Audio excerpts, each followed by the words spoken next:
একুশে আইন লিখেছেন কবি সুকুমার রায়।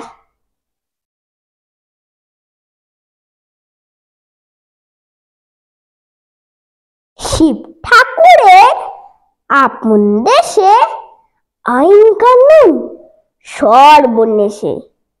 কেউ যদি যায় পিছলে পড়ে বেয়াদা এসে পাকড়ে ধরে।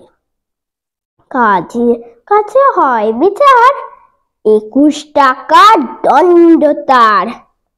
সেটাই সন্ধ্যে 6টার আগে হাসতে হলে টিকিট লাগে। হাসলে পরে বিন টিকিটে দমদমাদম লাগায় পিঠে। উটাল এসে নস্যি ছাড়ে 21 দফা হাঁচিয়ে মারে। কারোর যদি দাঁতটি নড়ে 4 টাকা মাসুল ধরে। কারোর যদি গোঁফ কোচায় 100 আনা ট্যাক্স চাই। খুঁচিয়ে পিঠে খুঁজিয়ে ঘাড় সেলাম ঠকায় 21 বার।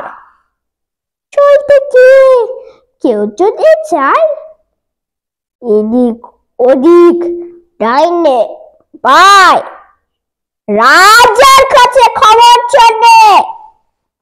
পল্টনেরা লাফিয়ে ওঠে। দুপুর রোদে ঘামিয়ে তাই 21 হাতা জল গেলায়। যেসব লোকে পড়তো লেখে তাদের ধরে খাঁচায় রেখে। কানের কাছে নানান চুড়ে নামতে শোনায় 1 সৌরে। সামনে রেখে মুদির খাতা হিসেব কষায় 21 পাতা।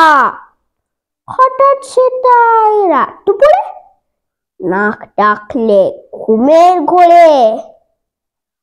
অমনি তেরে মাথায় খসে গোবর গুলে বেলের কষে। 21টি পাক উড়িয়ে তাকে 21 ঘন্টা ঝুলিয়ে রাখে। ধন্যবাদ।